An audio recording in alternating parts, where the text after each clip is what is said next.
Les héros ne s'enfuient pas avec les familles, et tu n'en as jamais été un. Je suis entré chez moi, m'attendant au chaos habituel d'un mardi soir. J'imaginais les enfants se chamailler pour leurs devoirs, ma femme, Lila, vaquant à ses occupations en tenue de yoga, et peut-être l'odeur d'un plat chinois à emporter. Au lieu de cela, j'ai été accueilli par un silence inquiétant, de ceux qui vous donnent la chair de poule. Ils étaient tous assis dans le salon, ressemblant à une grotesque parodie d'une intervention. Lila était perchée sur le bord du canapé, ses mains impeccablement manucurées serrées dans ses genoux. Ma fille aînée, Mia, 16 ans, était assise à côté d'elle, les bras croisés, affichant cet air de supériorité adolescente que j'en étais venu à détester. Ma fille cadette, Bella, 14 ans, refusait même de croiser mon regard. Ma propre mère, Evelyne, occupait mon foutu fauteuil inclinable, ses lèvres pincées d'une manière qui annonçait une imminente remontrance. Et là, posté près de la cheminée comme s'il était le propriétaire des lieux, se tenait mon frère aîné, Steve. Jacques, prononça Lila, sa voix gorgée de cette fausse inquiétude qu'elle employait quand elle voulait quelque chose. Il faut qu'on parle. J'ai déposé ma caisse à outils près de la porte et j'ai balayé la pièce du regard. Eh bien, c'est convivial. Quelle est l'occasion? Quelqu'un est mort? Assieds-toi, papa, me dit Mia, et il y avait dans son intonation quelque chose qui fit glacer mon sang. Ce n'était pas l'insolence adolescente habituelle, mais quelque chose de plus dur, de plus définitif. Je resterai debout, merci. J'ai croisé les bras et j'ai attendu leur déclaration. 20 ans dans le secteur de la construction m'avaient appris à évaluer une pièce, et celle-ci en particulier hurlait littéralement des avertissements. Steve s'éclaircit la gorge. Il était vêtu d'un de ces costumes opulents qu'il adorait tant, le genre qui se vendait plus cher que ce que le commun des mortels gagnait en 30 jours. Jacques, nous sommes tous réunis ici parce que nous nous soucions de toi. Des abeilles, ai-je lâché avant de pouvoir me retenir. Voudriez-vous bien élucider le véritable but de ce rassemblement? Ma mère se pencha en avant dans mon fauteuil. Jackie, tu dois écouter. Nous avons tous délibéré, et nous pensons qu'il est temps que tu affrontes certaines dures réalités concernant ton rôle au sein de cette famille. Mon rôle? J'ai émis un rire, mais il était dépourvu de gaieté. Madame, j'ai construit cette maison. Je verse les mensualités de l'hypothèque. J'assure la subsistance. Quel est, précisément, le rôle que je suis censé occuper? Lila se leva, lissant sa tenue de yoga griffée. C'est précisément le nœud du problème, Jacques. Tu crois que tout tourne autour des finances et de la provision, mais être un père, être un mari, englobe tellement plus qu'un simple soutien financier. Éclairez-moi. Mia intervint, et ses propos me frappèrent avec la force d'un coup de massue dans la poitrine. Papa, tu dois adopter un nouveau paradigme. Tu n'es plus aux commandes. Oncle Steve est plus un père pour nous maintenant que tu ne l'as jamais été. La pièce fut plongée dans un silence absolu. Je pouvais entendre le tic-tac de l'horloge sur la cheminée, percevoir mon propre rythme cardiaque qui résonnait dans mes oreilles. J'ai jeté mon regard sur Steve, qui avait au moins la décence d'avoir l'air mal à l'aise, puis j'ai reporté mon attention sur ma fille. Pardon? Tu l'as bien entendu, confirma Lila, redressant sa posture. Steve a été présent pour les filles quand tu étais préoccupé par le travail. Il a été là pour moi quand tu étais trop fatigué ou trop occupé pour t'en soucier. C'est lui qui a aidé Mia avec ses candidatures à l'université. C'est lui qui a appris à Bella à conduire une voiture parce que je travaillais 60 heures par semaine pour financer ce style de vie que vous chérissez tant. C'était ton choix, intervint ma mère. Steve parvient à être à la fois prospère et à accorder du temps à sa famille. Je la fixais, ma propre mère, la femme qui se vantait autrefois de son fils ouvrier qui avait bâti son entreprise à partir de rien. Maintenant, elle occupait mon fauteuil dans ma maison, et elle m'annonçait que mon frère était une personne supérieure. Alors, que proposez-vous tous, précisément, ai-je demandé, bien que j'étais à peu près certain de ne pas vouloir entendre la réponse. Steve s'avança, et j'observai qu'il serrait des documents dans ses mains. Nous pensons qu'il serait plus avantageux que tu renonces à une partie du contrôle sur les décisions familiales. Laisse Lila et moi gérer les affaires quotidiennes concernant les filles. Tu peux te concentrer sur tes activités professionnelles, et nous nous concentrerons sur la famille. Laisse Lila et toi gérer ça, ai-je répété lentement. Ma femme et mon frère vont administrer ma famille pendant que moi, quoi? Je paie les factures et je me tais? Ce n'est pas comme ça, affirma Lila, mais sa voix manquait de conviction. Alors, c'est comment? Bella finit par lever les yeux pour croiser mon regard, et je discernais des larmes dans ses yeux. Pendant un bref instant, j'ai caressé l'espoir qu'elle prendrait ma défense.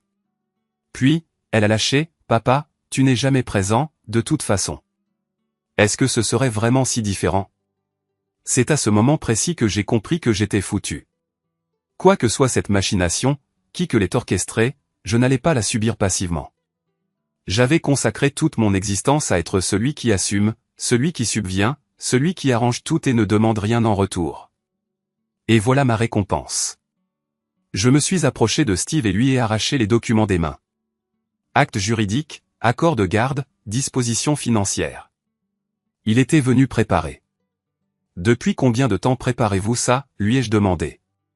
Jacques, ce n'est pas une question de durée. Il a jeté un coup d'œil à Lila, puis a ramené son regard vers moi. Quelques mois. Nous voulons juste ce qui est le mieux pour tout le monde. J'ai hoché la tête lentement, puis j'ai déchiré les papiers en deux, puis en deux à nouveau. J'ai laissé les fragments tomber au sol comme des confettis de fête. Voilà ce qui va se passer, ai-je énoncé, en fixant chacun d'eux du regard. Vous allez tous quitter ma maison immédiatement. Et demain, nous verrons bien qui commande réellement dans cette famille. Jacques, tu ne peux pas simplement. A commencé Lila. Regardez-moi. Je me suis dirigé vers la porte d'entrée et l'ai maintenue ouverte. Dehors. Ma mère s'est levée en premier, en secouant la tête. Tu commets une erreur, Jackie. Ce ne serait pas la première fois. Steve a hésité au seuil de la porte. On peut arranger ça à l'amiable, comme des adultes. Les adultes ne prennent pas leurs proches en embuscade, ai-je déclaré.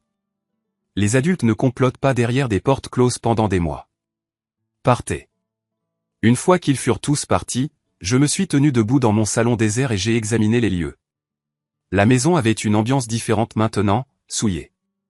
Je suis allé à la cuisine, j'ai pris une bière et je me suis assis à la table où j'avais pris des milliers de repas. Avec ces gens que je croyais connaître. Mon téléphone vibrait déjà de messages, Lila exigeant que je la rappelle, ma mère me demandant de m'excuser, Steve essayant de justifier ses actes. J'ai désactivé le téléphone et j'ai fini ma bière en silence. 24 heures plus tard, j'ai réactivé mon téléphone. 118 appels manqués, 47 messages vocaux, 63 SMS. J'ai souri pour la première fois depuis plusieurs jours. Visiblement, il commençait à comprendre que j'avais peut-être plus d'autorité qu'il ne le pensait. Le lendemain matin, j'ai suivi ma routine habituelle. Je me suis rendu sur mon lieu de travail. Mais mes pensées n'étaient pas concentrées sur le chantier.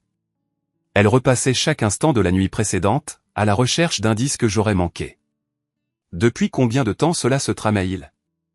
À quel point avais-je été aveugle? Mon ami le plus proche et associé, Pete Morrison, est arrivé dans son camion au moment précis où je déchargeais mes outils. Pete était l'un de ces hommes qui semblaient être nés avec un marteau à la main, des bras musclés, des mains calleuses et une barbe qui lui donnait l'air d'un bûcheron. Il était mon ami depuis le lycée et mon associé depuis 10 ans. « Tu as une sale gueule », a-t-il dit en guise de salutation. Je me sens encore plus mal que je n'en ai l'air. Ça te dit d'en parler? Je lui ai tout raconté, tout le spectacle humiliant, mot pour mot. Pete a écouté sans m'interrompre, ce qui était l'une des choses que j'appréciais chez lui. Quand j'ai eu fini, il est resté silencieux pendant un long moment. Tu estimes que ça se trame depuis combien de temps, a-t-il demandé. C'est ce que je me demande sans cesse, ai-je répondu. Quelques mois. Mais je commence à soupçonner que ça remonte à plus loin que ça. Ton propre frère? Mec, c'est ignoble. Nous avons travaillé dans un calme relatif pendant la matinée, mais je sentais que Pete m'observait. Vers midi, il a finalement exprimé ses pensées. Tu sais, j'aurais probablement dû te dire quelque chose plus tôt. J'ai levé les yeux de la poutre que je mesurais. Te dire quelque chose à propos de quoi? À propos de la voiture de Steve garée devant chez toi quand tu n'étais pas là? Je l'ai vue à plusieurs reprises au cours des 2 derniers mois. J'ai supposé qu'il aidait peut-être Lila avec quelque chose. L'instrument de mesure a glissé de ma main. Quand? Les mardis après-midi, surtout. Parfois le jeudi matin. Je passe devant ta rue en allant au chantier Henderson. Les mardis après-midi, quand j'étais invariablement au projet Riverside. Lila affirmait qu'elle donnait des cours particuliers de yoga. Combien de fois, Pete? Il avait l'air mal à l'aise. Peut-être 6 ou 7 fois depuis Noël. Jacques, j'ai pensé te dire quelque chose, mais je ne voulais pas semer la zizanie si ce n'était rien. Ce n'est pas rien. Ce soir-là, je me suis réfugié dans mon atelier derrière la maison, songeant que cet endroit était mon sanctuaire, un lieu où chaque objet avait sa raison d'être et sa place, contrairement à ma famille, de toute évidence. J'ai récupéré mon ordinateur portable et accompli une action que je n'avais jamais entreprise auparavant, je me suis connecté à notre dépôt cloud partagé. Lila avait insisté pour que nous l'acquérions 1 an plus tôt. Elle avait affirmé que cela faciliterait le partage de photos et de documents familiaux. Je n'y avais jamais accordé beaucoup d'attention.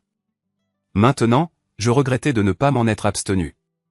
Les photos étaient toutes là, des mois entiers, mon épouse et mon frère dans des positions compromettantes qui ne laissaient planer aucun doute, dans des chambres d'hôtel que je ne reconnaissais pas, dans sa voiture et, plus pénible encore, dans ma propre chambre, dans le lit que j'avais partagé avec elle pendant 18 ans. Il y avait aussi des échanges de SMS, des centaines. Ils planifiaient leurs rencontres clandestines, discutaient de leur avenir commun et parlaient de moi comme si j'étais une sorte d'obstacle à surmonter. Lila à Steve, il travaille tard ce soir encore. Tu peux passer? Steve à Lila, nous devons être plus prudents. Pete a vu ma voiture là-bas mardi. Lila à Steve, ne t'inquiète pas pour Pete. Jacques lui fait aveuglément confiance.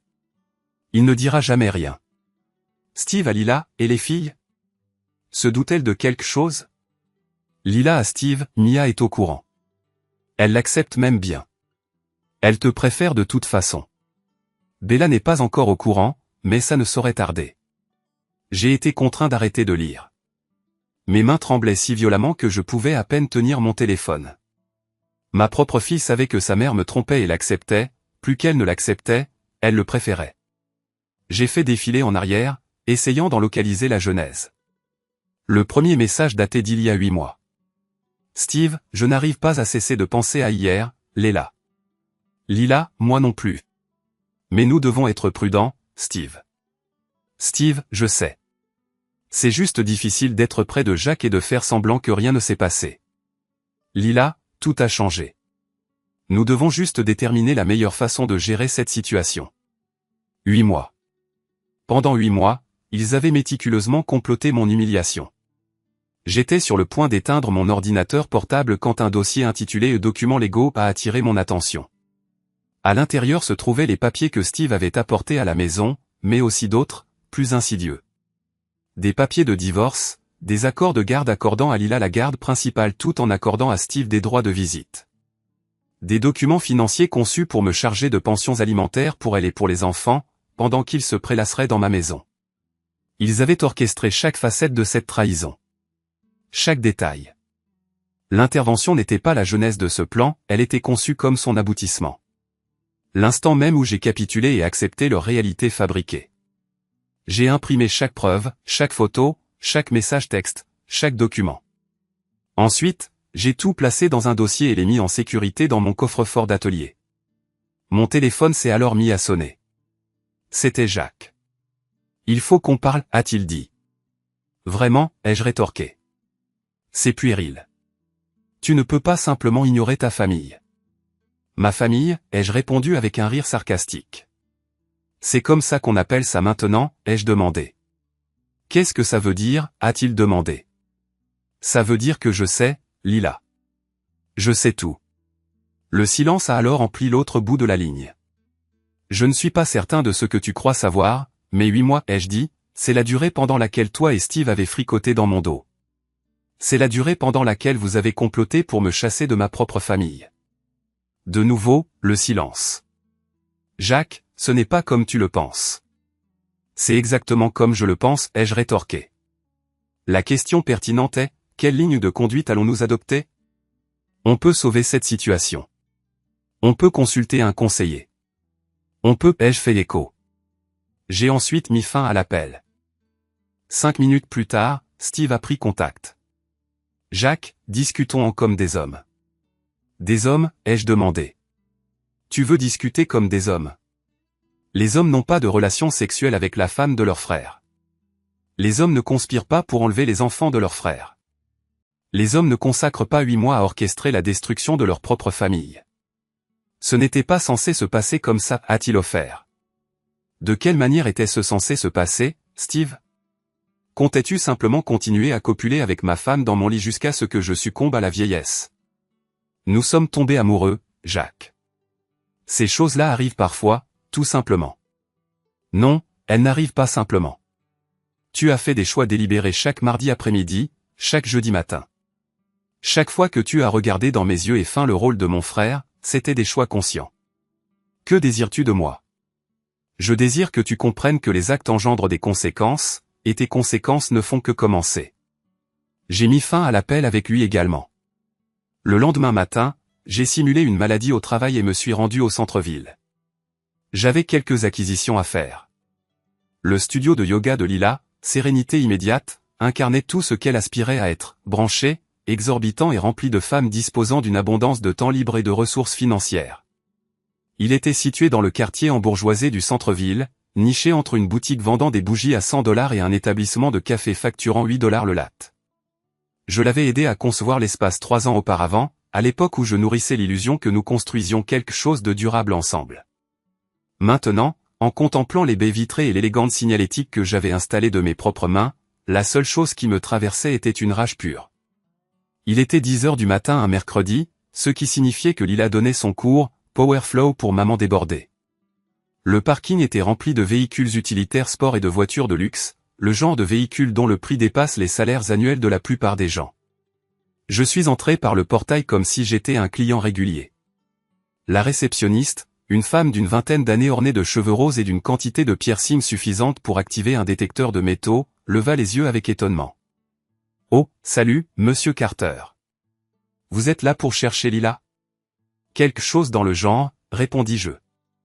J'entendais la voix de ma femme émaner du studio principal, toute sereine et zen, alors qu'elle guidait ses élèves à travers leurs différentes postures. Maintenant, respirez dans l'étirement et relâchez toute énergie négative résiduelle que vous retenez. Un timing impeccable. J'ai actionné la porte du studio et suis entré.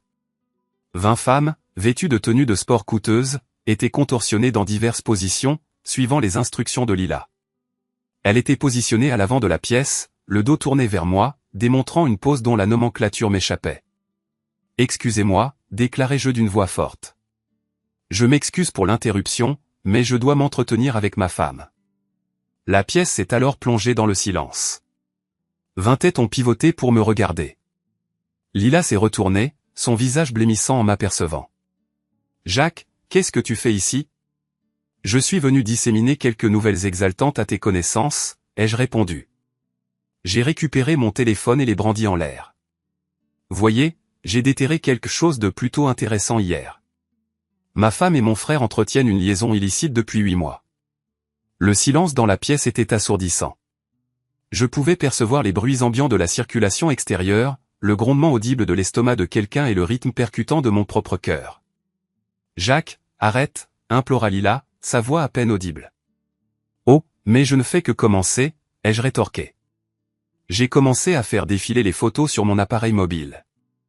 Il se rencontre tous les mardis après-midi et les jeudis matins, parfois dans des hôtels, parfois dans sa voiture, et occasionnellement, c'est l'aspect le plus délicieux, dans notre propre chambre, la chambre où je me repose chaque soir, faisant confiance à ma femme aimante. L'une des femmes, une blonde que j'ai reconnue comme Monica Walsh, a poussé un souffle audible. Une autre femme, Jasmine quelque chose, était déjà en train de sortir son propre appareil mobile. « Mesdames, permettez-moi de vous présenter l'authentique Lila Carter », ai-je continué. La femme qui prône la pleine conscience et la tranquillité intérieure tout en entretenant des relations clandestines avec le frère de son mari pendant la meilleure partie d'une année. « Cela suffit », s'exclama Lila. Mais le mal était déjà fait. Les femmes la regardaient comme si elle était une substance indésirable qu'elles avaient raclée de leurs chaussures. Monica s'est levée, saisissant son tapis de yoga. « Je ne comprends pas Lila, est-ce véridique ?» Lila a balayé la pièce du regard, englobant ses élèves, ses amis, sa clientèle, sa cohorte sociale. « C'est compliqué », a-t-elle offert faiblement. « Ce ne l'est absolument pas, ai-je rétorqué. Elle a été infidèle. Ils ont comploté pour m'enlever mes enfants et pour me chasser de ma propre résidence. Ils ont même fait rédiger des documents juridiques. L'intégralité de l'intervention de l'autre soir n'était que l'étape culminante de leur grand dessein. Jasmine fut la suivante à se lever. C'est répréhensible. Je ne peux pas être participante à cela. En l'espace de 5 minutes, la pièce était dénuée d'occupants, hormis Lila et moi. Son microcosme idyllique s'effondrait autour d'elle, et je ne faisais que commencer mes efforts.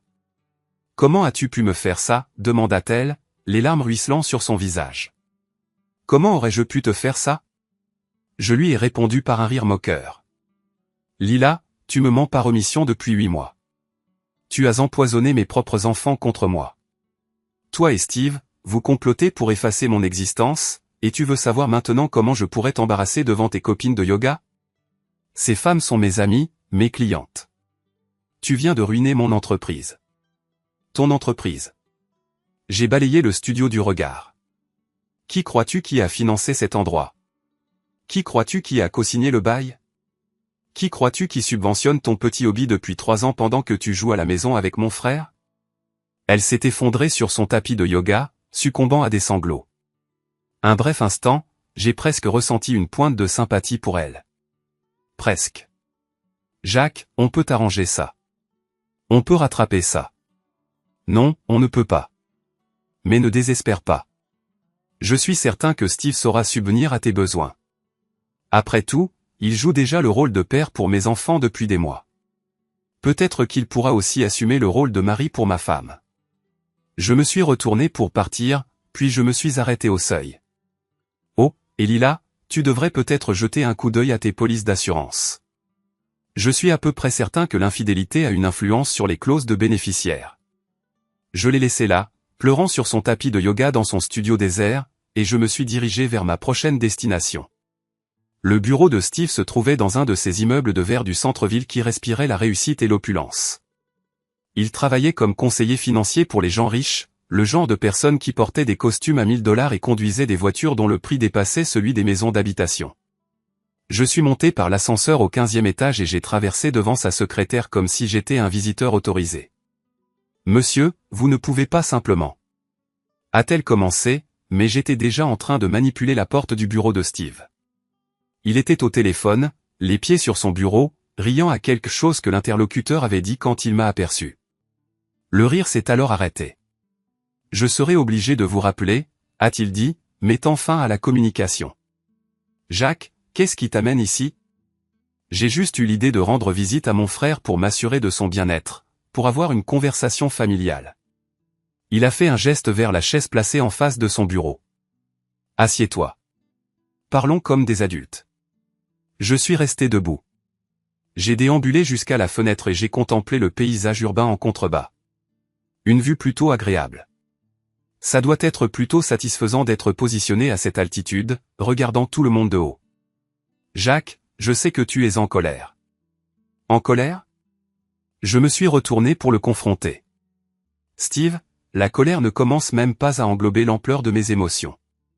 La colère, c'est ce qu'on ressent quand un autre véhicule nous bloque le passage dans la circulation. C'est quelque chose d'entièrement différent. Il a desserré sa cravate. Pour la première fois depuis que je le connais, mon frère aîné, Prosper, avait l'air inquiet. Ce n'était pas censé se passer comme ça, a-t-il répété. Alors, tu continues à l'affirmer. De quelle manière était-ce censé se passer? Avais-tu l'intention de m'en informer après ton enlèvement de mes enfants, après ton déménagement dans ma maison, après mon versement d'une pension alimentaire pour soutenir ton nouveau style de vie? Son visage est devenu rouge écarlate. Ce n'est pas une question d'argent. Vraiment? Tu as orchestré la mise en place parfaite, Steve. Tu acquiers ma femme, mes enfants, et je suis obligé de financer le tout. Ça devait paraître une proposition avantageuse. J'ai déambulé jusqu'à son bureau et je me suis emparé d'une photo encadrée le représentant avec Mia et Bella dans un restaurant inconnu de moi. Ils souriaient tous, projetant l'image d'une famille heureuse. Quand cette photo a-t-elle été prise, ai-je demandé. Jacques, ne fais pas ça. Quand? Le mois dernier. Nous avons dîné après la représentation théâtrale de Mia à l'école, la représentation théâtrale que j'ai été obligé de rater à cause de mes longues heures de travail sur le projet Morrison, la représentation théâtrale dont tu as dit qu'elle était d'une importance négligeable. J'ai reposé la photo et je l'ai regardée, je l'ai vraiment regardée. Mon frère aîné, qui avait toujours été l'enfant préféré, celui qui obtenait les meilleures notes, qui est allé à l'université, qui a rendu nos parents fiers, celui qui ne s'était jamais sali les mains ni ne s'était préoccupé du versement des factures. Tu sais ce qui est le plus odieux dans toute cette situation, Steve? Ce n'est pas que tu aies enlevé ma femme. Ce n'est même pas que tu aies monté mes enfants contre moi. C'est que tu as fait naître en moi la sensation d'être mentalement instable. Pendant des mois, j'ai eu la conscience que quelque chose n'allait pas, mais chaque fois que j'abordais le sujet, Lila me donnait l'impression d'être excessivement méfiant. Et toi? Tu t'es assis à ma table, tu as bu ma bière, et tu m'as accusé d'inventer la réalité. Je n'ai jamais eu l'intention de te faire du mal, pourtant, tu as persisté. Je me suis tourné vers la porte, puis me suis arrêté, me retournant. Au fait, ai-je remarqué, tu devrais peut-être inspecter ta voiture en descendant. Les parkings peuvent receler des dangers imprévus. Je suis parti, le laissant assis, probablement en train de chercher à savoir si ma remarque constituait une menace ou un simple conseil bienveillant. Dans le parking, j'ai repéré sa précieuse Porsche, une voiture pour laquelle Steve avait toujours eu une obsession particulière. Il la lavait méticuleusement chaque week-end, la garait délibérément loin des autres véhicules et la traitait avec la déférence qu'on pourrait réserver à son propre enfant. J'ai récupéré les outils que j'avais achetés ce matin même, une bombe de peinture aérosol, une quantité d'adhésifs cyanoacrylate et divers autres articles destinés à rendre sa journée nettement plus mémorable. 20 minutes plus tard, mon travail était terminé. L'épithète briseur de ménage était affichée en lettres écarlates vives sur son pare-brise. J'avais fixé ses poignées de porte avec de la superglue, dégonflé ses pneus et caché un poisson mort, acheté au marché, sous son siège conducteur. C'était encore insuffisant, loin d'être suffisant, mais cela représentait un commencement. 3 jours après l'incident du studio de yoga, Steve m'a contacté. Son timbre de voix était tendu, empli d'une fureur contenue. « Il faut qu'on parle », a-t-il affirmé, en face à face. « D'homme à homme », a-t-il ajouté. « Je pensais que nous avions déjà eu ce genre d'échange à ton bureau. »« Pas avec tes pitoyables enfantillages », a-t-il rétorqué. « Je veux dire, réfléchissons sérieusement à Lila, aux enfants, à la façon dont nous allons gérer cette situation en adulte responsable. » J'ai failli éclater de rire. « Adulte responsable ? Steve ? Tu as une liaison clandestine avec la femme de ton frère, et tu aspires à discuter de maturité ? Retrouve-moi à la cabane demain matin, nous deux seuls. Nous pouvons résoudre cette impasse loin des regards indiscrets. » La cabane était l'ancien pavillon de chasse de notre père, niché dans les montagnes, à environ 1 heure de route de la ville. Steve l'avait hérité à la mort de notre père, encore une fois, il avait obtenu les circonstances avantageuses alors que j'assumais les responsabilités. Pourquoi accepterais-je volontiers une telle proposition, ai-je demandé.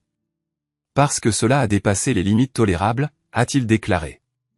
Tu as humilié Lila, tu as vandalisé ma voiture, et tu es en train de briser le tissu familial. Nous devons trouver une solution qui satisfasse toutes les parties. Toutes les parties sauf moi, tu veux dire, ai-je rétorqué. Jacques, j'essaie d'adopter une approche raisonnable ici. Retrouve-moi à la cabane à 10 heures du matin, nous discuterons et déterminerons la voie à suivre. Quelque chose dans son intonation a éveillé mes soupçons. Steve possédait de nombreuses qualités, mais il évitait généralement les dialogues sincères dans des cadres boisés, mais ma curiosité m'a poussé à accepter. Très bien. Le lendemain, 10 heures du matin, se présentait comme l'une de ces journées d'automne typiques de l'État de New York, atmosphère fraîche, soleil radieux et feuillage exhibant toutes les nuances concevables de cramoisi et d'or. Dans des circonstances différentes, j'aurais pu apprécier la montée de la montagne. La Porsche de Steve était déjà là à mon arrivée, garée à côté de la cabane, ressemblant à un scarabée brillant juxtaposé au rondin rustique. Il avait visiblement fait réparer la voiture, bien que des vestiges de peinture écarlate restassent perceptibles autour du bord du pare-brise. La cabane avait conservé l'apparence exacte qu'elle avait durant notre enfance, des rondins grossièrement taillés, une cheminée en pierre et une véranda enveloppante surplombant la vallée en contrebas. Steve était assis sur les marches de la véranda, vêtu de bottes de randonnée et de vêtements d'extérieur qui, selon toute probabilité, coûtaient plus cher que le loyer mensuel de la plupart des gens. « Merci d'être venu », a-t-il salué alors que je descendais de mon camion. « Expédions cette affaire. » Il s'est levé et a fait un geste vers le sentier qui descendait vers le lac. « Ça te dit de marcher pendant qu'on parle, comme on avait l'habitude de le faire pendant notre jeunesse. » J'ai haussé les épaules en signe d'acquiescement et les suivis sur le sentier familier. Nous y avions passé d'innombrables week-ends quand nous étions enfants, à pêcher, à faire de la randonnée et à imiter les trappeurs, à l'époque où Steve était simplement mon frère aîné agaçant plutôt que l'homme qui avait dévasté mon existence. Pendant les 10 premières minutes, nous avons avancé en silence. Le sentier serpentait à travers des bois denses, passant devant des affleurements rocheux et de minuscules ruisseaux. Finalement, le sentier s'élargit en une clairière dominant le lac, un cercle immaculé d'eau obsidienne cerné de falaises abruptes. C'était toujours l'endroit préféré de papa, fit remarquer Steve en s'arrêtant au bord de la falaise.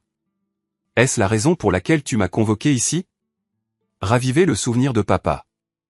Il pivota pour me faire face, et je perçus dans son expression quelque chose qui me mit mal à l'aise, une suffisance qui rappelait chaque fois qu'il avait échappé à ses responsabilités durant notre jeunesse. Je t'ai amené ici parce que je voulais te révéler la vérité, loin de Lila, loin des enfants, loin de tous les autres. Quelle vérité cela peut-il bien être, demandai-je. La vérité est que tu n'as jamais été à la hauteur pour elle, Jacques. Tu n'as jamais été à la hauteur pour rien de tout cela, la maison, la famille, l'existence que tu croyais posséder. Je le fixai du regard. Pardon? Allons, Jacques, sois honnête avec toi-même. Lila t'a épousé par naïveté et appréhension de la jeunesse, tu représentais la sécurité. Mais elle a toujours secrètement pensé qu'elle pouvait obtenir quelque chose de mieux. Nous le pensions tous les deux.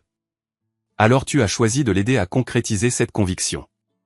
J'ai décidé de lui offrir ce qu'elle désirait réellement, ce qu'elle méritait, un homme capable de subvenir à ses besoins sans avoir recours au travail manuel comme un vulgaire manant, un homme capable de donner à ses filles un meilleur exemple de ce qui constitue la réussite. La suffisance dans sa voix s'intensifiait, comme s'il prenait plaisir à la situation. Tu te crois supérieur à moi parce que tu portes un costume pour aller au travail? Je me crois supérieur à toi parce que, de fait, je te suis supérieur. J'ai toujours été supérieur. Des meilleures notes, un meilleur emploi, de meilleures perspectives d'avenir. La seule raison pour laquelle tu as réussi à obtenir Lila au départ, c'était mon indisponibilité. Mais je suis maintenant disponible. Donc, tout ce scénario tourne autour de ta volonté de démontrer ta supériorité en tant que frère. Tout cela tourne autour du fait que chacun obtienne ce qu'il mérite. Lila mérite un homme capable de lui offrir l'existence dont elle rêve. Les filles méritent une figure paternelle capable de leur apprendre à viser des aspirations plus élevées que la médiocrité du col bleu. Et toi, tu mérites de comprendre enfin ta place dans la hiérarchie familiale. Je sentis quelque chose se briser en moi. 20 ans à jouer le rôle de personne responsable, de celui qui subvient aux besoins, de celui qui règle tous les problèmes et ne demande rien en retour. 20 ans à supporter la condescendance de Steve pendant que j'assumais les charges financières. 20 ans à être considéré comme la déception de la famille pendant qu'il récoltait tous les honneurs. Ma place dans la hiérarchie, articulai-je à voix basse. Exactement. Tu as toujours été le petit frère, Jacques. Celui qui n'avait pas les capacités intellectuelles pour l'université, qui n'avait pas l'ambition d'une véritable réussite. Mère et père l'ont reconnu. Lila le reconnaît. Les filles le reconnaissent. Le seul qui soit resté aveugle, c'était toi. Il se tenait au bord de la falaise, gesticulant avec emphase en parlant, complètement absorbé par son propre sentiment de supériorité.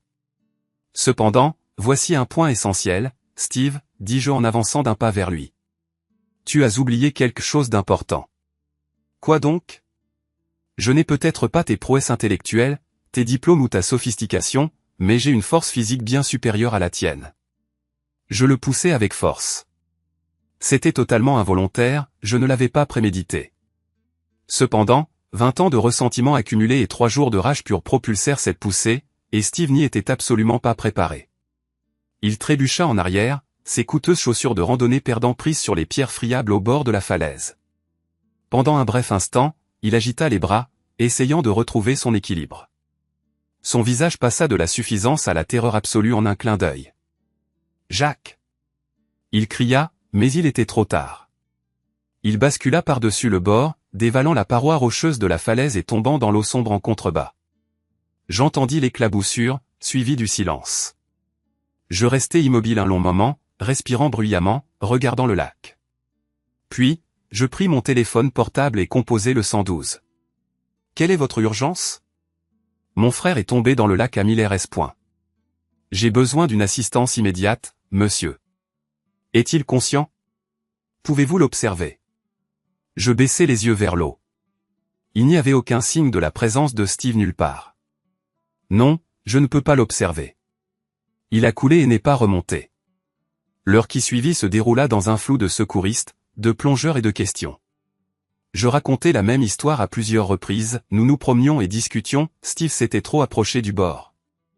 Il avait glissé et était tombé. Un tragique accident. Ils récupérèrent son corps dans le lac 2 heures plus tard. La cause officielle du décès a été déterminée comme étant la noyade, exacerbée par un traumatisme crânien résultant de l'impact avec les rochers pendant la chute. À l'hôpital, Lila s'est jetée sur moi, sanglotant de manière incontrôlable. Que s'est-il passé? Qu'est-ce qui lui est arrivé? Il est tombé, ai-je dit, la serrant dans mes bras tandis qu'elle pleurait. Nous étions en train de discuter, et il s'est aventuré trop près du bord, il a simplement glissé. C'est de ta faute, a-t-elle crié, se retirant brusquement de mon étreinte. Tu as fait ça. Tu l'as éliminé, Lila, tu es en état de choc. Tu ne comprends pas ce que tu dis. Je comprends parfaitement ce que je dis. Tu as découvert notre liaison, et tu l'as éliminée. Et je vais le prouver. La police m'a interrogé pendant 3 heures supplémentaires, mais mon récit est resté cohérent, car il était en grande partie véridique. Steve et moi étions allés au chalet pour discuter. Nous étions descendus au bord du lac. Il était tombé et s'était noyé. La seule chose que j'ai omise était la poussée. Il n'y avait aucun témoin, aucune preuve d'acte criminel, juste un accident tragique impliquant 2 frères essayant de résoudre leurs différends. Alors que je rentrais chez moi en voiture cette nuit-là, j'ai ressenti une sensation que je n'avais pas anticipée. Un soulagement. Pas à cause de la mort de Steve, mais à cause de la fin du simulacre. Plus de dîner en famille où j'étais obligé de m'asseoir en face de l'homme qui avait des relations sexuelles avec ma femme. Plus besoin d'entendre mes filles louer leur oncle tout en me traitant comme un inconvénient. Steve avait raison sur un point, nous avons tous obtenu ce que nous méritions. Il avait mérité de ressentir la sensation de tout perdre en un instant, et j'avais mérité de cesser d'être le paillasson de la famille. Cependant, je savais que Lila n'allait pas en rester là. Elle aimait Steve, ou croyait l'aimer, et il était maintenant mort. Elle voudrait un individu à tenir responsable, un individu à punir. Elle avait choisi la mauvaise personne à provoquer. Lila a disparu 3 jours après les funérailles de Steve. Je suis rentré du travail pour trouver la maison vide. Pas de femme, pas de fille, pas de correspondance écrite. Leurs vêtements avaient été retirés, leurs effets personnels avaient été retirés, et mon compte d'épargne avait été vidé à hauteur de 43 000 $. Elle m'avait envoyé un unique SMS. Tu n'échapperas pas à ta culpabilité pour ça. J'ai contacté la police, mais leur capacité à intervenir était limitée. Lila était majeure, elle n'avait pas été enlevée, techniquement, elle avait un accès légal à nos comptes joints. Quant aux filles, elles étaient avec leur mère, et il n'y avait aucun accord de garde qu'elle enfreignait. Nous pouvons émettre un avis de recherche, m'a informé le sergent Daniels, mais à moins que vous ne puissiez démontrer qu'elle est en danger ou que les enfants sont maltraités, nos mains sont essentiellement liées. Elle croit que j'ai éliminé mon frère. L'avez-vous fait? J'ai soutenu son regard. C'était un accident. Alors vous n'avez rien à craindre. Cependant, j'avais certainement de quoi m'inquiéter. Lila était là, quelque part. Probablement en train de remplir la tête de mes filles de venin concernant leur père meurtrier.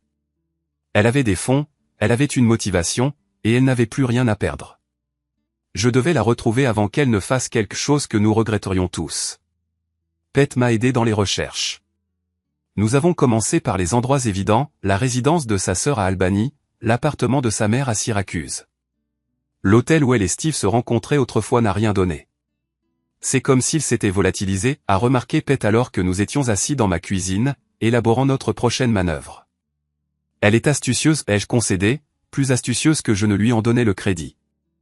Elle a probablement planifié toute cette disparition pendant que j'étais occupé avec les funérailles de Steve. Et les filles? Les professeurs, les amis? Quelqu'un qu'elles auraient pu contacter? Déjà essayé. Personne n'a entendu parler d'elle. Pete a ouvert une autre bière et s'est adossé à sa chaise. Tu sais, il y a un endroit que nous n'avons pas inspecté. Où? Le chalet. Pense-y. Elle sait que tu ne voudras pas y retourner. C'est le dernier endroit où tu la chercherais. Il avait raison. L'idée de retourner sur les lieux où Steve avait trouvé la mort me retournait l'estomac, mais c'était précisément le genre de stratagème psychologique que Lila emploierait. Nous sommes montés à la montagne le lendemain matin, en utilisant le camion de Pet à la place du mien au cas où Lila m'attendrait. Le chalet semblait désert.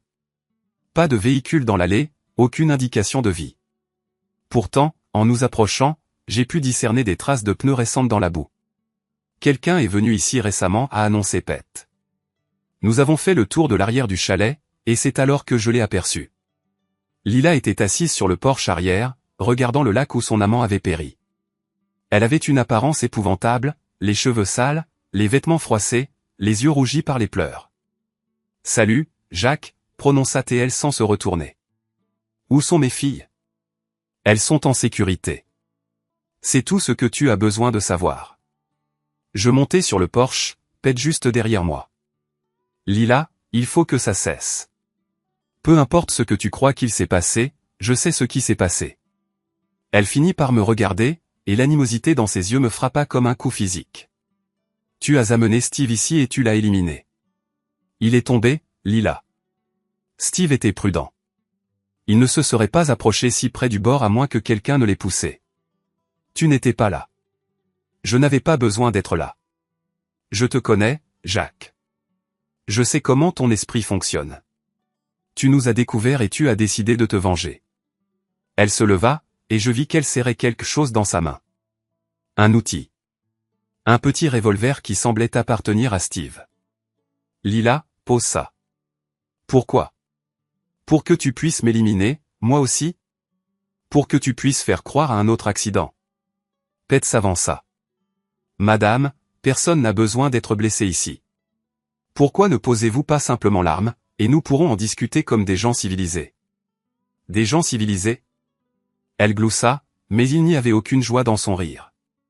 Mon mari a assassiné l'homme que j'aimais, et vous vous attendez à ce que je sois civilisé. Je n'ai assassiné personne, dis-je. Steve est tombé. C'était un accident. Prouve-le.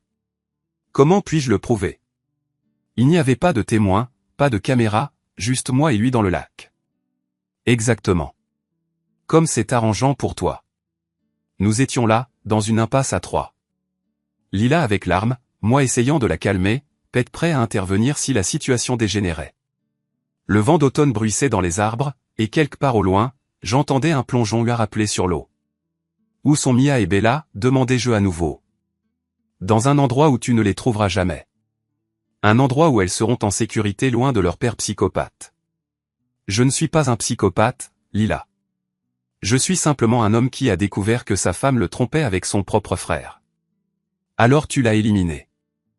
Alors je l'ai confronté, et il est tombé. Si tu veux blâmer quelqu'un pour la mort de Steve, blâme-toi.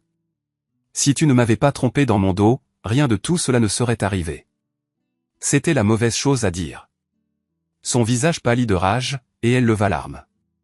N'ose pas me blâmer pour ça. N'ose pas me faire porter le chapeau. À qui la faute, Lila ? Qui a décidé d'avoir une liaison ?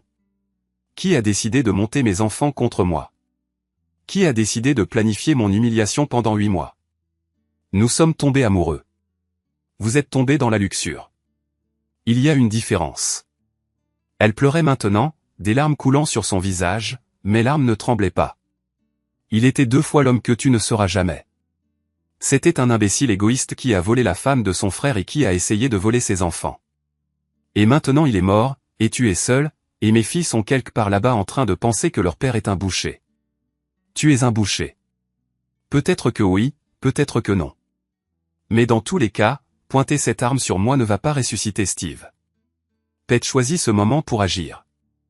Pendant que Lila était fixée sur moi, il se jeta en avant et lui saisit le poignet, forçant l'arme vers le ciel.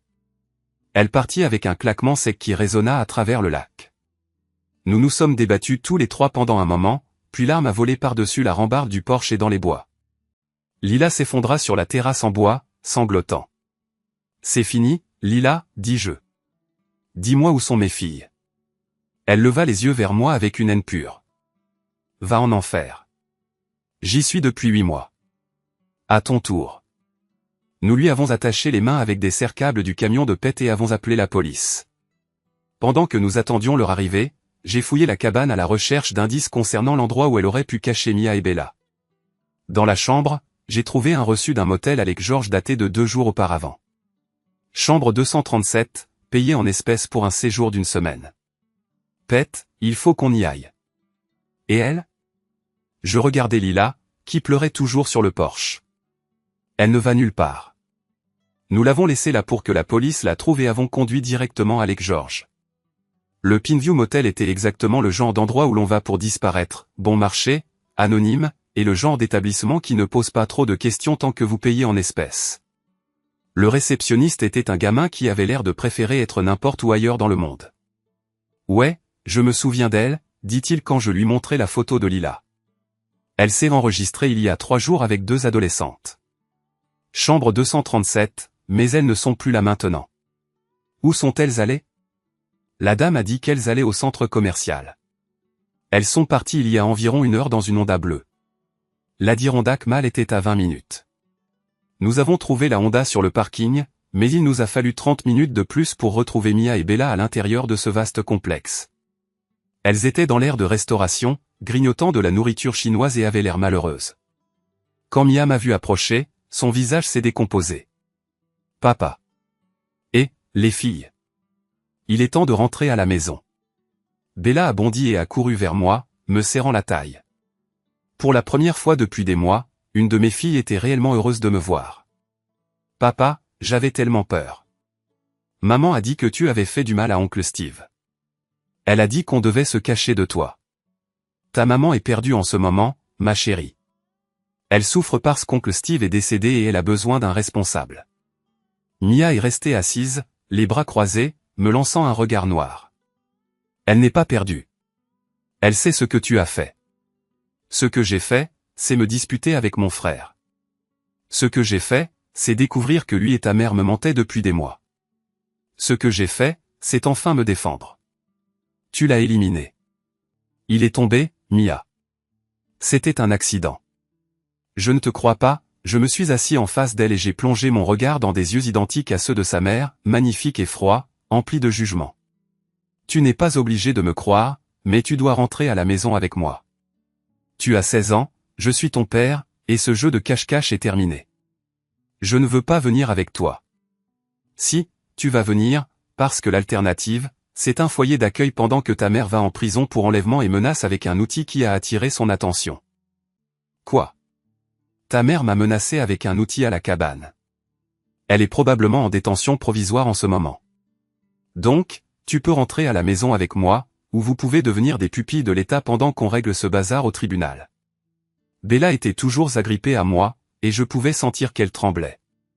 Toute cette situation était traumatisante pour elle, et j'étais furieux contre Lila de faire subir ça à nos filles. Allez, les filles. On rentre à la maison.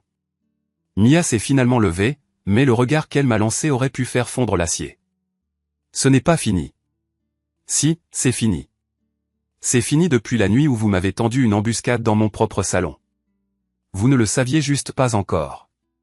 Nous avons fait le trajet en silence, Bella endormie contre mon épaule sur le siège avant, Mia boudeuse à l'arrière. Pet nous suivait dans son camion, s'assurant que nous n'étions pas suivis. À la maison. J'ai envoyé les filles dans leur chambre et je me suis assis à la table de la cuisine pour déterminer la suite des événements. Lila serait probablement accusée d'enlèvement, peut-être d'agression avec une arme dangereuse. Il y aurait des audiences pour la garde des enfants, une procédure de divorce et probablement 1 ou 2 actions en justice au civil. Mais pour la première fois depuis des mois, j'avais l'impression d'avoir le contrôle de ma propre vie. Steve était décédé. Lila était en détention provisoire. Mes filles étaient à la maison, là où elles devaient être. L'audit familial était presque terminé. Les résultats ADN sont arrivés un mardi matin, exactement 3 semaines après avoir soumis les échantillons. Je les attendais avec impatience, mais cela n'a pas rendu l'ouverture de l'enveloppe plus facile. J'étais assis dans mon atelier, entouré des outils et des projets qui avaient toujours résonné en moi, et j'ai lu les mots qui allaient tout changer. Le père présumé est exclu en tant que père biologique de l'enfant testé.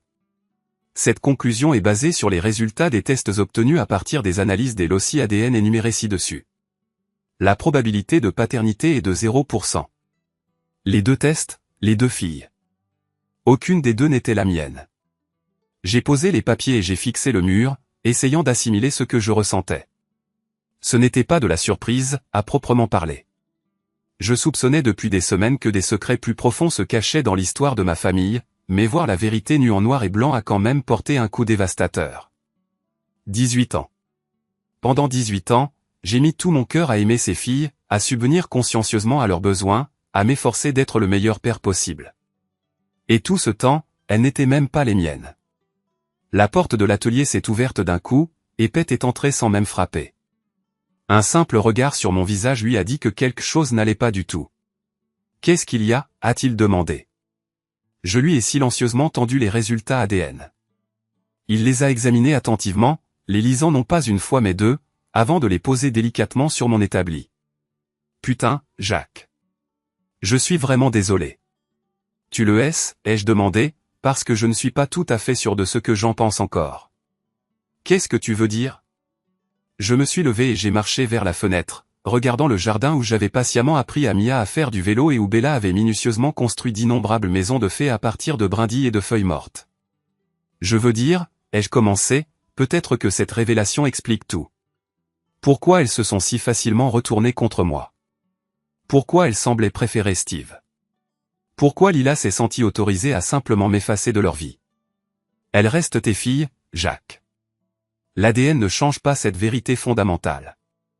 Vraiment, ai-je rétorqué, parce que cela change indéniablement tout le reste. J'ai récupéré les papiers, les étudiant une fois de plus. Tu comprends les implications de ça, n'est-ce pas? Cela signifie que Lila a été infidèle dès le début. Avant même notre mariage. Probablement, a concédé Pet. Cela signifie que la totalité de notre mariage était fondée sur un mensonge. Alors, qu'est-ce que tu vas faire? C'était, indéniablement, la question centrale. Quelle ligne de conduite adopterais-je, armé de cette information dévastatrice? Pourrais-je l'enterrer, feindre l'ignorance et continuer à jouer le rôle de père auprès d'enfants qui n'étaient pas biologiquement les miens?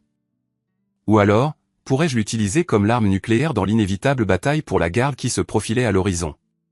Je vais finir ce que j'ai commencé, déclarai-je finalement. Le lendemain matin, je conduisis jusqu'au tribunal du comté, où Lila était détenue, en attendant son audience de libération sous caution. Elle offrait un spectacle déplorable. Vêtue d'une combinaison orange, sans maquillage, ses cheveux hâtivement attachés en une queue de cheval négligée. Pourtant, dès qu'elle m'aperçut assis dans la galerie, ses yeux s'illuminèrent de la même haine venimeuse que j'avais vue à la cabane. Son avocat, un jeune commis d'office qui semblait aspirer à être n'importe où ailleurs, plaida avec ferveur pour la libération sous caution. La procureure, une femme sévère qui semblait avoir la cinquantaine, rétorqua que Lila présentait un risque de fuite, s'étant déjà enfuie avec ses enfants une fois auparavant. Le juge, un homme âgé possédant à la fois des yeux bienveillants et un comportement pragmatique, écouta attentivement les deux parties avant de rendre sa décision. « Madame Carter, vous êtes accusée d'enlèvement, de mise en danger imprudente et d'agression avec une arme mortelle. Bien que je reconnaisse votre chagrin face au décès de votre beau-frère, cela n'excuse pas vos actions. La caution est fixée à $50 000. 50 000 $. Une somme que Lila ne pouvait absolument pas se procurer, ayant dilapidé nos économies pendant sa disparition d'une semaine. Après l'audience, son avocat m'approcha dans le couloir. « Monsieur Carter, ma cliente souhaite discuter d'une possible négociation de peine avec vous. » « De quel genre de négociation de peine parlons-nous » demandai-je. « Elle est prête à plaider coupable à l'accusation d'enlèvement en échange du temps déjà purgé et de visites supervisées avec ses filles. » Pas question. « Monsieur, je vous prie instamment de considérer. » J'ai dit pas question, l'interrompis-je. « Votre cliente peut croupir en prison, ça m'est égal. » Cet après-midi-là, je suis allé chercher Mia et Bella à l'école. Bella, comme c'était désormais son habitude, se précipita vers le pick-up, racontant avec animation sa journée et le projet artistique sur lequel elle travaillait avec diligence. Mia, cependant, marchait lentement, les épaules voûtées, portant encore le poids des récents événements à la maison. J'ai préparé le dîner pendant que les filles s'attaquaient à leurs devoirs. Cela ressemblait presque à la normalité, hormis la tension non dite qui imprégnait l'atmosphère. « Papa ?» La voix de Bella rompit le silence pendant que nous mangions. « Quand maman rentre-t-elle à la maison ?» Je contemplais son visage innocent, et mon cœur se serra de douleur. Elle avait 14 ans, et son monde avait été irrémédiablement brisé. Elle méritait bien mieux que ça. Je ne sais pas, ma chérie. Elle a des difficultés avec les tribunaux pour le moment. Quel genre de difficultés, demanda Mia, levant les yeux de son assiette. Le genre de difficultés que l'on rencontre quand on essaie de protéger sa famille d'un boucher. Mia, l'avertis-je doucement, ça suffit. Est-ce que ça suffit, vraiment? Parce que je pense qu'on devrait parler de ce qui s'est vraiment passé au lac. Je pense qu'on devrait explorer pourquoi l'oncle Steve est décédé et pourquoi tu es assis là, à faire la victime. Je posai ma fourchette et fixai mon regard sur ma fille aînée, la fille que j'avais élevée depuis sa naissance, qui avait fait ses premiers pas vers moi, qui m'avait appelé « papa » pendant 16 ans. Tu veux parler de ce qui s'est vraiment passé? Très bien. Je récupérai les résultats des tests ADN et les plaçai sur la table. Qu'est-ce que c'est? Demanda Bella. Ce sont des tests de paternité pour vous deux. La couleur quitta le visage de Mia. Papa, s'il te plaît, ne fais pas ça. Ne pas faire quoi? Ne pas révéler la vérité? N'est-ce pas ce que tu me demandes depuis tout à l'heure? La vérité? Je tournai mon attention vers Bella, qui fixait les papiers avec une expression confuse. La vérité, c'est qu'aucune de vous deux n'est ma fille biologique. La vérité, c'est que votre mère me trompait avant même que nous soyons mariés. La vérité, c'est que toute notre famille a été construite sur une fondation de mensonges. Bella éclata en sanglots. Mia resta figée, fixant la table. La vérité, continuai-je, c'est que j'ai consacré 18 ans à vous aimer toutes les deux, à subvenir à vos besoins, à m'efforcer d'être le meilleur père possible. Et votre mère et votre précieux oncle Steve conspiraient pour vous enlever à moi et me faire payer pour ce privilège. Arrête, murmura Mia. La vérité, c'est que je n'ai pas tué Steve. Mais je n'ai aucun remords pour sa mort, car c'était un imbécile égoïste qui a détruit cette famille, et maintenant il est parti, et votre mère est incarcérée, et nous subissons toutes les conséquences de leur choix. Je me levai de la table et observai les deux filles. Alors, voici ce qui va se passer. Vous avez le droit de me haïr si vous le désirez, vous avez le droit de me blâmer pour tous les malheurs qui nous sont arrivés, mais vous le ferez sous mon toit, en consommant ma nourriture, en portant les vêtements que j'ai achetés pour vous. Parce que je suis le seul parent qui vous reste qui ne soit pas enfermé en prison. Je suis sorti de la cuisine, les laissant se débattre avec les résultats ADN et les restes brisés de tout ce qu'elles croyaient être vrai sur leur famille. Ce soir-là, Bella a frappé doucement à la porte de ma chambre. « Papa, est-ce que je peux te parler ?» Elle a grimpé sur le lit et s'est blottie contre moi, comme elle le faisait quand elle était petite fille et qu'elle était tourmentée par des cauchemars. « Je me fiche du test ADN, a-t-elle dit doucement. Tu es toujours mon papa. J'ai passé mon bras autour d'elle, sentant une partie de la colère se dissiper en moi. Je m'en fiche aussi, ma chérie. Pas quand il s'agit de toi. Et Mia? J'ai jeté un coup d'œil vers la porte, me demandant si ma fille aînée écoutait aux portes. Mia est en colère. Elle a toutes les raisons d'être en colère. Son monde entier a été bouleversé, et elle a besoin de quelqu'un à blâmer. Elle te blâme pour tout. J'en suis conscient. Mais un jour, elle comprendra que parfois, il n'y a pas de personnage vertueux dans une histoire. Parfois, tout le monde prend de mauvaises décisions, et tout le monde en paie le prix. Est-ce que maman va rentrer à la maison? Je ne sais pas. Peut-être. Mais les choses ne seront plus jamais les mêmes, Bella. Tu dois comprendre ça. Elle est restée silencieuse pendant un long moment. J'ai peur. Je sais que tu as peur. Mais tout ira bien. Nous tous. Même Mia. Finalement. Tu promets? J'ai repensé à tout ce qui s'était passé. L'infidélité, l'intervention, la fin de Steve, la dépression de Lila, les résultats ADN. J'ai contemplé la famille que je croyais avoir et la famille que j'avais réellement. Je promets. Le lendemain matin, j'ai contacté mon avocate et je l'ai informée des résultats ADN. Ça change tout, a-t-elle déclaré. Si vous n'êtes pas leur père biologique, vous n'avez aucune obligation légale de subvenir à leurs besoins. Vous pourriez vous extraire de toute cette situation. La bataille pour la garde, la pension alimentaire, tout. Je ne m'en vais pas, Jacques, réfléchissez-y rationnellement. Ces filles ne sont pas votre responsabilité. Elles sont ma responsabilité depuis 16 et 14 ans, respectivement. Ça ne change pas à cause d'un bout de papier. Mais ça vous donne un avantage dans l'affaire de la garde. Lila ne peut pas affirmer que vous êtes un père indigne si vous n'êtes pas leur père du tout. Je suis leur père. La biologie ne change rien à ça. Elle s'est arrêtée un instant. Alors, quelle est votre ligne de conduite souhaitée? Je veux la garde exclusive. Je veux que Lila n'ait que des visites supervisées. Et je veux qu'elle sache que j'aurais pu abandonner toute cette situation, mais j'ai choisi de ne pas le faire. Ça va coûter cher. Je me fiche du coup. 3 jours plus tard, l'avocat de Lila a appelé avec une proposition de négociation de plaidoyer. Elle plaiderait coupable de tous les chefs d'accusation en échange d'une probation et d'une garde partagée. Pas question, lui ai-je dit. Monsieur Carter, ma cliente est prête à divulguer des informations qui pourraient modifier votre point de vue. Quelles informations? Des informations relatives à la paternité de vos filles. J'ai gloussé. Vous voulez dire les informations que je possède déjà? Les tests ADN qui démontrent qu'aucune des filles n'est biologiquement mienne? Un silence s'ensuivit à l'autre bout du fil. C'est exact, ai-je continué. Je suis déjà au courant. Et vous savez quoi? Je m'en fiche. Ces filles sont toujours mes filles, et je vais toujours me battre pour elles. Vous pouvez donc informer votre cliente que sa dernière carte a déjà été jouée. L'audience sur la garde était prévue pour le mois suivant. Dans l'intervalle, Lila est restée incarcérée, incapable d'obtenir une libération sous caution, et je suis resté à la maison avec 2 adolescentes qui se débattaient avec la tâche de reconstruire leur vie. Mia est restée en colère, toujours distante, mais elle commençait à dégeler.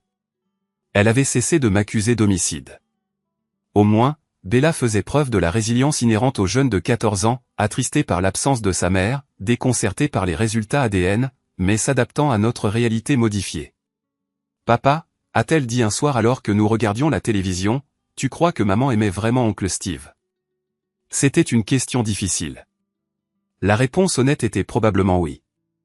Lila avait aimé Steve, ou du moins elle pensait l'avoir aimé. Mais elle avait aussi aimé le concept de lui, le statut qu'il représentait, la vie qu'il pouvait lui offrir. Je crois qu'elle aimait l'idée qu'elle se faisait de lui, ai-je finalement dit. Mais l'amour ne se résume pas aux émotions, Bella. Il s'agit de choix. Il s'agit d'engagement. Il s'agit de donner la priorité aux personnes que l'on aime par-dessus soi-même. Est-ce que tu l'aimais, toi? Oui. Pendant longtemps, oui. Est-ce que tu l'aimes encore? J'ai médité sur cette question. Aimais-je la femme qui m'avait trahi, qui avait dressé mes enfants contre moi, qui avait tenté de détruire ma vie? Ou aimais-je le souvenir de celle que je pensais qu'elle était? J'aimais la personne que je croyais qu'elle était, déclarai-je, mais cette personne n'a jamais réellement existé. La veille de l'audience de garde, je me suis retrouvé dans mon atelier, examinant méticuleusement les photographies et les documents que j'avais rassemblés au cours des mois précédents. Les preuves irréfutables de l'infidélité de Lila, les résultats ADN définitifs, les documents financiers accablants qui révélaient son stratagème élaboré pour me laisser démuni, tout était étalé devant moi. Cela constituait une description exhaustive de trahison et de manipulation calculée, disposée sur mon établi comme les plans d'une habitation construite sur des sables mouvants.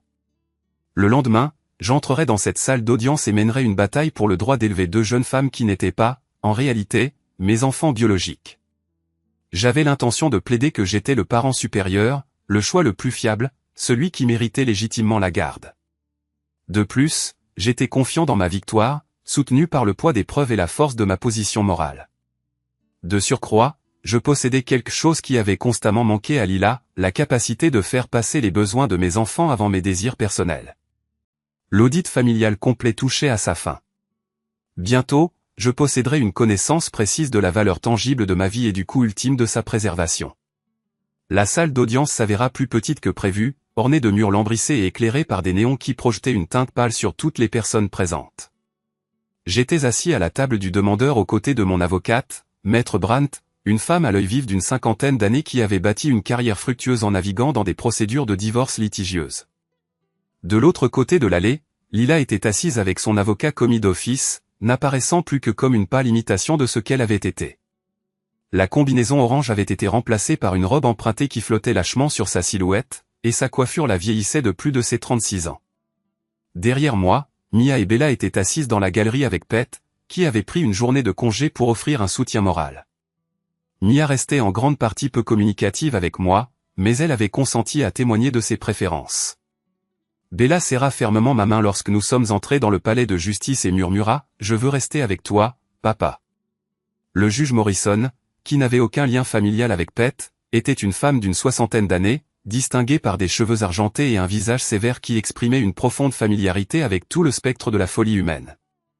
Elle parcourut le dossier avec l'efficacité lasse de quelqu'un qui occupait ce poste depuis longtemps. Il s'agit d'une audience de garde concernant l'affaire Carter contre Carter, commença-t-elle. J'ai attentivement examiné les documents préliminaires et je dois dire que c'est l'une des affaires les plus atypiques que j'ai rencontrées. Elle tourna ensuite son regard vers les deux représentants légaux. Maître Brandt, vous pouvez procéder à votre déclaration liminaire. Mon avocate se leva et se dirigea vers le centre de la salle d'audience. Votre honneur, commença-t-elle, cette affaire porte sur le droit inaliénable d'un père de conserver la garde des enfants qu'il a nourris et chéris pendant 16 et 14 ans, respectivement, malgré l'émergence de questions biologiques qui ont récemment été portées à la lumière. Elle fit un geste vers moi. Jacques Carter a toujours été le principal soutien de cette famille. Il a activement participé aux activités scolaires, entraîné des équipes de soccer et favorisé un environnement familial stable et stimulant. Simultanément, son épouse a entretenu une liaison extra-conjugale avec son propre frère, s'est efforcée d'éloigner les enfants de leur père, et a finalement eu recours à un enlèvement lorsque son plan pour l'écarter de force de leur vie a échoué. La juge prit des notes méticuleusement pendant que Maître Brandt poursuivait son discours. La défenderesse s'est montrée instable, manipulatrice et encline à faire passer ses propres désirs égoïstes avant le bien-être de ses enfants. Elle fait actuellement face à des accusations criminelles pour enlèvement et agression. Monsieur Carter, au contraire, est resté fermement engagé envers ses filles, même face à la révélation qu'il n'est pas leur père biologique. L'avocat de Lila, un jeune homme nommé Thompson qui semblait souhaiter être ailleurs, se leva pour prononcer sa déclaration liminaire. Votre honneur, ma cliente reconnaît qu'elle a commis des erreurs de jugement. Elle concède que la liaison était une erreur et exprime de profonds regrets pour la douleur qu'elle a infligée. Cependant, elle maintient que M. Carter représente une menace réelle. Elle croit qu'il a éliminé son amant, qui était aussi son frère, et elle craint maintenant pour sa propre sécurité et celle de ses enfants. La juge Morrison leva les yeux de ses notes.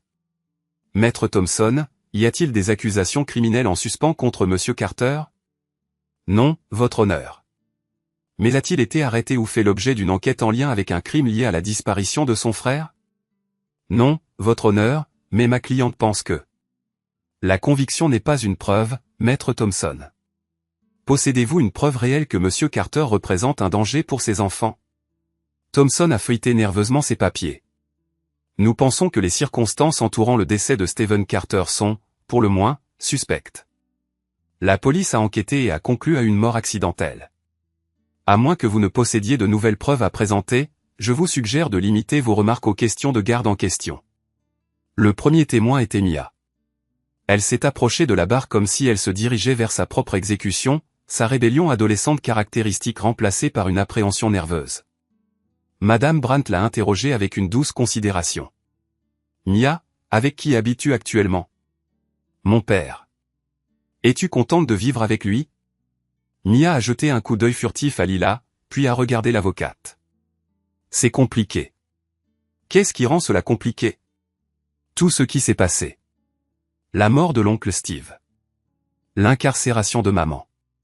L'annonce des tests ADN. Avant que tout cela ne se produise, ton père subvenait-il à tes besoins? Prenait-il soin de toi? Oui. T'a-t-il déjà fait du mal ou menacé? Non. Te sens-tu en sécurité en vivant avec lui? Mia a marqué une longue pause. Oui, a-t-elle finalement déclaré. Je me sens en sécurité. Lorsque Thompson a mené son contre-interrogatoire, il a tenté de susciter une réponse indiquant qu'elle avait peur de moi, mais Mia est restée résolue. Il ne m'a jamais fait de mal, a-t-elle déclaré fermement. Il ne m'a jamais même élevé la voix, sauf quand je le méritais. Le témoignage de Bella, bien que plus bref, était plus chargé émotionnellement. Elle a pleuré en parlant de combien sa mère lui manquait, mais elle est restée catégorique dans son désir de rester sous ma garde. Il prend soin de moi, a-t-elle dit à travers ses larmes. Il prépare mon petit déjeuner, m'aide à faire mes devoirs et me lit des histoires quand j'ai des cauchemars. Même s'il n'est pas ton père biologique, a demandé Thompson. C'est mon vrai père, a répondu Bella avec véhémence. L'ADN n'a pas d'importance. La juge a esquissé un léger sourire à cette déclaration, la première fois que j'ai observé une émotion sur son visage. Pett a témoigné sur mon caractère, racontant comment j'avais bâti mon entreprise à partir d'humbles débuts et constamment priorisé ma famille avant tout. Il a parlé de la nuit de l'intervention, décrivant comment j'avais choisi de me retirer plutôt que d'aggraver la situation. Jacques n'est pas un homme violent, a affirmé Pett. C'est le genre de personne qui résout les problèmes au lieu d'en créer. S'il avait l'intention de nuire à quelqu'un, il n'aurait pas besoin de le pousser d'une falaise. Il le surpasserait simplement au travail et à la patience jusqu'à ce qu'il cède. Le docteur Sarah Chen, une psychologue pour enfants qui nous avait tous évalués, a témoigné que les deux filles étaient fortement attachées à moi et que les retirer de ma garde serait profondément traumatisant. Monsieur Carter a été leur père psychologique pendant toute leur vie, a-t-elle déclaré. Le lien émotionnel qu'elles ont cultivé pendant 16 et 14 ans, respectivement, est d'une plus grande importance que la relation biologique. Quand ce fut au tour de Lila de témoigner, elle est apparue vulnérable et anéantie en s'approchant de la barre. Thompson l'a guidée à travers son récit des événements. Cette liaison était une erreur. Elle était tombée amoureuse de Steve. Elle n'avait jamais eu l'intention de faire du mal à qui que ce soit. J'essayais de protéger mes enfants, a-t-elle dit en tamponnant ses yeux avec un mouchoir. Je croyais, et je continue de croire, que Jacques a éliminé Steve. Je ne pouvais pas laisser mes filles vivre avec un meurtrier. Le contre-interrogatoire de Madame Brandt a été impitoyable. Madame Carter, pendant combien de temps avez-vous eu une liaison avec le frère de votre mari? 8 mois. Pendant cette période, avez-vous trompé votre mari sur l'endroit où vous vous trouviez? Oui. Avez-vous eu des relations sexuelles avec Stephen Carter dans la maison conjugale que vous partagiez avec Jacques? Le visage de Lila a rougi. Oui. Avez-vous impliqué vos enfants dans la planification de l'éloignement de leur père de leur vie? Nous essayons de faire ce qui était le mieux pour elles. Sans les consulter, sans tenir compte de leurs sentiments. Mia a compris. Elle voulait que Steve soit plus impliqué dans sa vie parce que vous lui avez dit de le vouloir. Vous avez manipulé une jeune fille de 16 ans pour qu'elle trahisse son père. Je n'ai manipulé personne. Vraiment? Vous avez passé des mois à empoisonner vos enfants contre leur père tout en complotant pour saisir sa maison, ses finances et ses enfants. N'est-ce pas de la manipulation? Madame Brandt a produit les copies imprimées des emails et des SMS que j'avais découverts. Je vais vous lire un SMS que vous avez envoyé à Stephen Carter le 15 mars. Jacques est tellement inconscient, il n'a aucune idée de ce qui va arriver. Quand nous aurons fini, il aura de la chance de voir les filles les week-ends. Est-ce que cela ressemble à quelqu'un qui privilégie l'intérêt supérieur des enfants? Lila fixait les documents comme s'il s'agissait de vipères venimeuses. Et voici un autre document, daté du 2 avril. J'ai hâte que nous n'ayons plus à faire semblant. Je suis tellement lasse de dormir à côté de lui et de feindre de ne pas souhaiter qu'il soit mort. Je ne le pensais pas littéralement, déclara Lila d'une voix faible. Vraiment pas? Parce que, 3 mois plus tard, votre amant était décédé, et vous avez immédiatement accusé votre mari de meurtre. La pièce à conviction décisive était les résultats ADN. Maître Brandt les présenta d'un ton neutre, expliquant que j'avais découvert que je n'étais pas le père biologique d'aucune des deux filles. Bien qu'il ait appris cette information, Monsieur Carter a continué à subvenir aux besoins de ses enfants, a continué à les aimer et a continué à se battre pour leur garde. Ce n'est pas le comportement d'un homme qui tente de se soustraire à ses responsabilités. C'est le comportement d'un père qui aime ses enfants, indépendamment de la biologie. La juge Morrison demanda une suspension d'audience afin d'examiner attentivement toutes les preuves. Nous avons attendu dans le couloir pendant 2 heures sa décision. Mia et Bella étaient assises à mes côtés, et pour la première fois depuis de nombreux mois, nous nous sommes sentis à nouveau comme une famille unie. « Papa, dit Mia doucement, je suis désolé pour tout. D'avoir cru maman. D'avoir dit ces choses sur toi. De ne pas t'avoir fait confiance. » Je la pris dans mes bras. « Tu n'as pas à t'excuser. Tu protégeais ta mère. C'est ce que font les bonnes filles. Mais j'aurais dû te protéger aussi. Tu avais 16 ans, plongé dans une situation impossible. Tu as fait de ton mieux. » Lorsque nous avons été appelés à revenir dans la salle d'audience, la juge Morrison avait rendu son verdict. J'ai présidé des centaines d'affaires de garde d'enfants, commença-t-elle, et j'ai appris que l'engagement est d'une importance plus grande que la biologie. L'ADN est moins important que les soins quotidiens. La filiation légale est insignifiante comparée à la profonde importance de l'amour. Son regard se posa sur Lila. Madame Carter, déclara la juge, vous avez trahi votre mari, manipulez vos enfants et privilégiez vos propres désirs au détriment de leurs besoins fondamentaux. Vos actions récentes, y compris l'enlèvement répréhensible de vos enfants et la menace menaçante contre leur père avec une arme, révèlent un schéma constant de jugement erroné, vous rendant manifestement inapte à assumer les responsabilités parentales. Ensuite, son attention se porta sur moi. Monsieur Carter, continua-t-elle, vous avez fait preuve d'un engagement extraordinaire et louable envers des enfants qui ne sont pas biologiquement liés à vous. Vous avez maintenu avec diligence la stabilité dans leur vie tout au long d'une période profondément traumatisante, et vous avez constamment placé leurs besoins et leur bien-être avant tout désir personnel de rétribution ou de vengeance. Elle leva son marteau. Par conséquent, j'attribue la garde exclusive des 2 enfants mineurs à Jack Carter.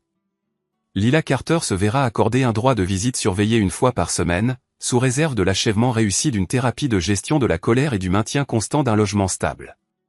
Le marteau descendit avec un bruit sec qui résonna dans toute la salle d'audience. C'était terminé. Après des mois caractérisés par la trahison, la tromperie, la manipulation et un profond chagrin, l'épreuve avait enfin atteint son terme. Lila fondit en sanglots incontrôlables, mais je ne ressentis qu'un soulagement absolu. Mes filles étaient en sécurité. Ma famille, ou ce qu'il en restait, était entière. À l'extérieur du palais de justice, Pete me tapa dans le dos pour me soutenir. Alors, qu'est-ce qui nous attend? Je jetai un coup d'œil à Mia et Bella, qui me tenaient les mains et souriaient pour la première fois depuis ce qui me semblait une éternité. Maintenant, nous rentrons à la maison, répondis-je.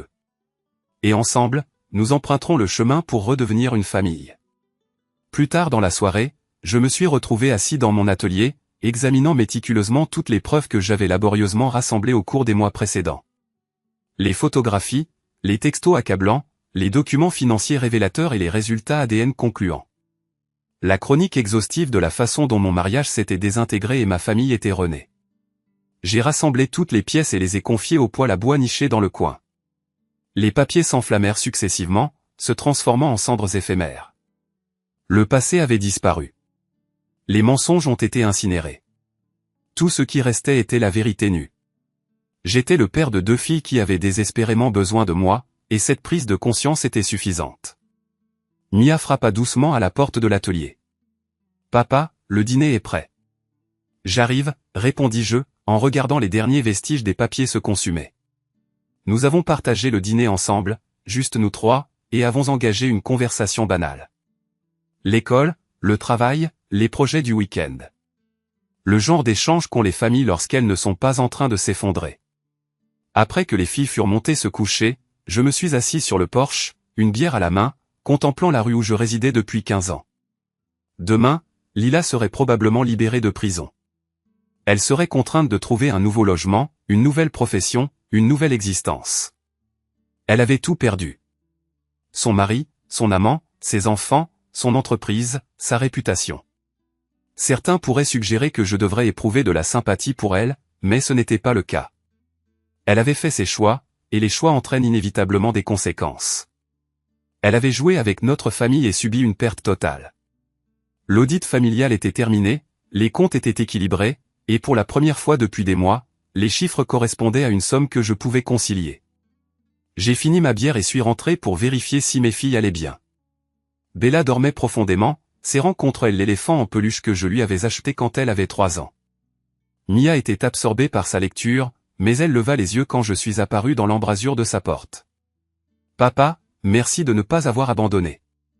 Merci d'être revenu à la maison. » J'ai éteint les lumières et me suis retiré dans ma propre chambre, où j'ai passé une nuit plus paisible que je n'en avais eu depuis des mois. Le matin, nous entamerions le voyage de la construction de notre nouvelle vie, mais pour ce soir, il suffisait de savoir que nous étions tous réunis sous le même toit, en sécurité et ensemble. Et la famille que je croyais posséder avait disparu irrémédiablement. Mais la famille que j'avais réellement, celle forgée sur le choix plutôt que sur la biologie, sur un engagement inébranlable plutôt que sur la simple commodité, était plus forte que jamais.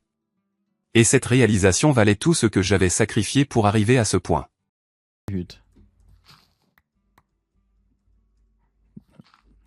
Ups.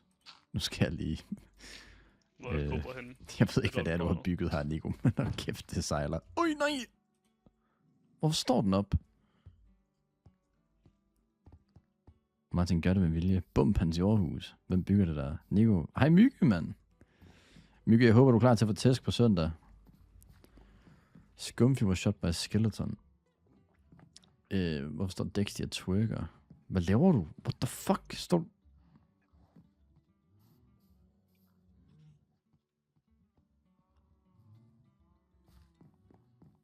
Ja, det er jorden kunst. Det burde jeg også. Jeg er fandme sulten.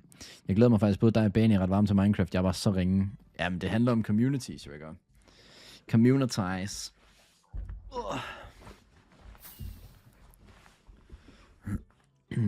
Må lige se.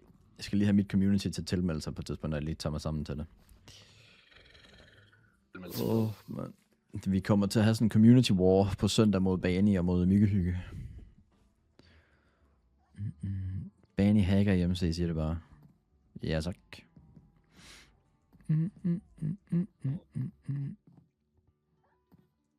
Stakkels hest, der boede inde med en masse køer. Nej, men det var faktisk så, den ikke løb væk.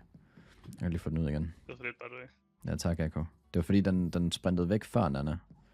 Og så kunne ikke finde den. Gør man ikke det i virkeligheden, eller hvad man andre? No. Og mine bier, de virker heller ikke. Vi har endda en plads mere, hvis det er til en creator. Ja, ikke at jeg ved, hvem det skal være. En lille hyp.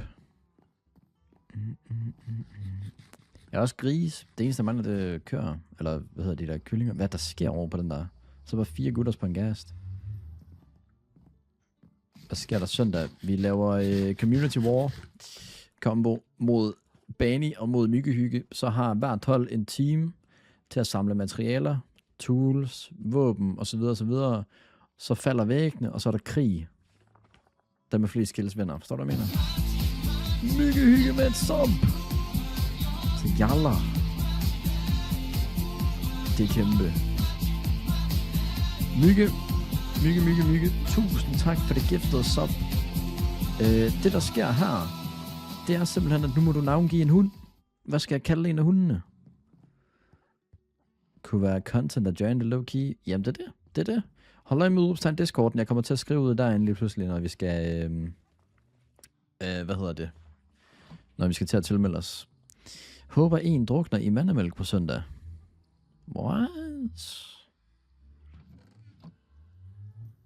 Hvems hold skulle man så join? Ja, det bestemmer du jo. Men altså, jeg tror, Bani er den, der har flest gutters tilmeldt lige nu. Hvems? Yes, sir. Myggehygge, hallo, er du her? Du kan ikke bare gifte et sub, og så darf igen. Nixu, lad være waste rockets. Jeg skal bruge dem til at explore biomes. Hvordan fungerer det på søndag? Jeg ved ikke det. Det bliver sådan noget ligesom Walls, tror jeg. Hvor så har man en team til at samle tools og sådan noget, så falder væggene, og så smadrer man hinanden. Jeg ved ikke, hvor stort område der er bødt godt. Det er Bani, der går ud fra, har mest styr på det.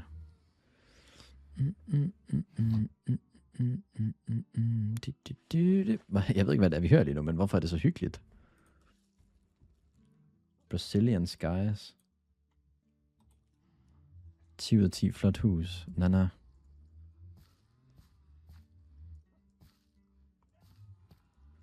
Jeg gad ikke bygge det færdigt. Elevatormusik, det er sgu da meget hyggeligt. Jeg kan godt bygge det færdigt, men så kommer der bare nogen og griefer det, tror jeg. Kan det heller ikke sige noget rigtigt? Jamen, jeg siger ikke noget.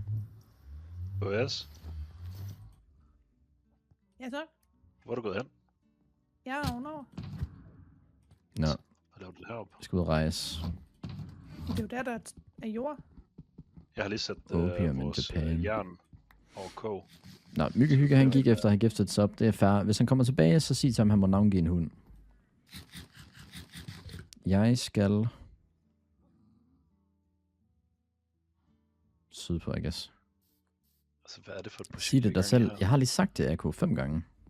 Det var sgu da selv, vi startede det. Det er da totalt dumt, det hver gang I har.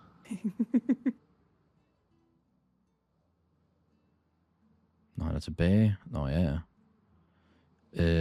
Jeg håber, jeg har taget det med, jeg skulle bruge nu. Ej, kan man ikke bruge spring?